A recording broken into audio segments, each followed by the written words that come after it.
আপনারা জানেন যে রাজ্য সরকার রাজ্যের মাননীয় মুখ্যমন্ত্রীর নেতৃত্বে পার্থচন্দ্র চট্টোপাধ্যায়রা চাকরি চুরি করার জন্য এসএসসি 2016 প্যানেল আজকে আমরা চাকরিহারা একটা নিজেদের পাপ মোছার জন্য পরীক্ষা নিয়েছে। সেই পরীক্ষা জোর জবরদস্তি কোর্টের নির্দেশে কোর্ট মনিটরিং সিবিআই তদন্ত হয়েছে।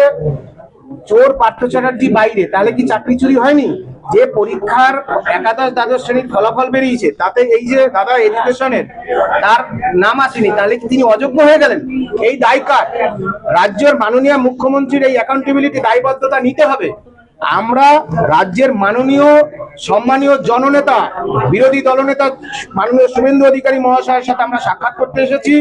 আজকেই সুপ্রিম কোর্টে একটা জনস্বার্থ মামলা অন্য বেঞ্চে সিআইএল শুনানির জন্য পাঠানো হয়েছে।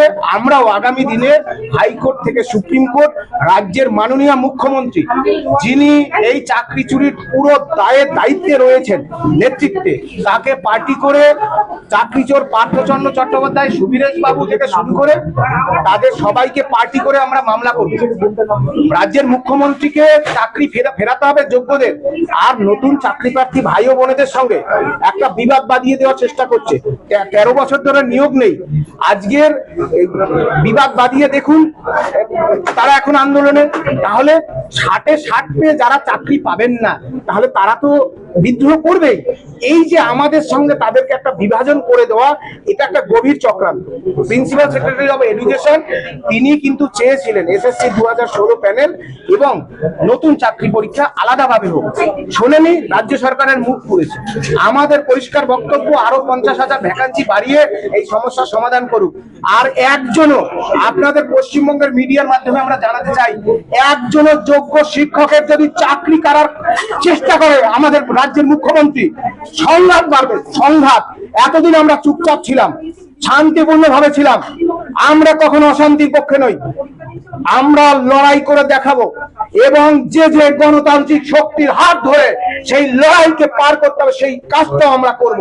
পরিষ্কার বললাম, রাজ্যের মুখ্যমন্ত্রীকে সিদ্ধান্ত নিতে হবে অন্তত 50,000 ভ্যাকান্সি বাড়িয়ে এসএসসি 2016 প্যানেলে প্রত্যেক যোগ্যের চাকরি ফেরাতে হবে। সন্তোষ সুবল যারা পৃথিবী ছেড়ে চলে গেছে 10 কোটি টাকা ক্ষতিপূরণ দিতে হবে। সেই লড়াইয়ে আছি এবং যারা রেজাল্ট বেরিয়েছে প্রত্যেকের ওএমআর আপলোড করতে হবে। ইতিমধ্যেই দেখছেন সুপ্রিম কোর্ট বলেছিল যে অযোগ্য যেন কেউ বুঝতে না পারে, কিন্তু অযোগ্য আপনারাই সংবাদ মাধ্যমে চালাচ্ছেন, অযোগ্য বসছে। সুতরাং রাজ্য সরকারের আমরা মিনিমাম 5 ডেজ আমরা সময় দিলাম, দেখবো আমরা লড়াইয়ের জন্য তৈরি। শান্তিপূর্ণ ভাবে ছিলাম, পুলিশ দেখেছেন কিভাবে ধরপাকড় করেছে, আমরা প্রস্তুত, জীবন যেখানে গিয়ে ঠেকে যাবে, কিন্তু চাকরি চোর মমতা বন্দ্যোপাধ্যায়ের সরকারের বিরুদ্ধে যোগ্য চাকরি ফেরানোর লড়াই আমরা লড়বো। আর রাজ্যবাসীকে বলবো, যারা ভাতাজীবী বুদ্ধিজীবী যারা ঘুমোচ্ছেন তাদেরকে সম্মান করে বলছি, আপনাদের ডাকেই একসময় সিঙ্গুর নন্দীগ্রাম নেতায়ের আন্দোলনে আমাদের মতো ছাত্র যুবরা পায়ে পথ চলেছিল। আপনারা পশ্চিমবঙ্গের এসএসসি 2016 প্যানেলের যোগ্যদের সাথে সবাই বিআইএল করুন। সুপ্রিম কোর্টে আজকেই একটা মামলার শুনানি হয়েছে, অন্য বেঞ্চে যাচ্ছে।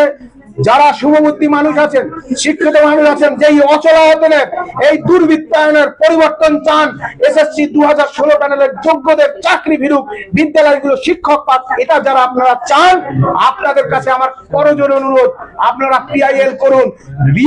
নতুন করে এই মামলার উন্মোচন হবে, কারণ কোর্ট মনিটরিং সিবিআই তদন্ত হয়েছিল। তাহলে কেন সেই সিবিআই তদন্তের ভিত্তিতে একটা অংশ অযোগ্য বলে বিবেচিত হলো আর বাকিরা যোগ্য নয় কেন? এই প্রশ্ন সাধারণ মানুষ হিসেবে চাকরি হারা শিক্ষকদের একজন অংশ। শিক্ষামন্ত্রী বলছেন যে শূন্যপদ বাড়ছে, এসএসসির মুখ্যমন্ত্রীর সঙ্গে তার কথা হয়েছে এবং শূন্যপদ বাড়লে নতুন এবং ইন সার্ভিসে আপনারা যারা আছেন উভয় পক্ষেরই লাভ হবে। চাকরি হারা শিক্ষকদের নিয়ে বিশেষ ভাবনা রয়েছে শিক্ষা দপ্তরে। এতদিন পর খুব ভালো কথা, মাননীয় ব্রাত্য বসু মহাশয় উচ্চ শিক্ষামন্ত্রী, তাকে ধন্যবাদ।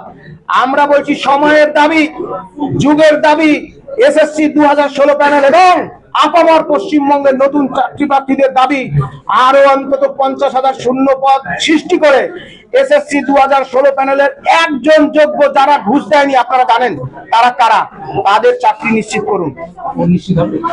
অন্য কোনো কথায় কাজ হবে না, অন্য কোনো কথায় কাজ হবে না।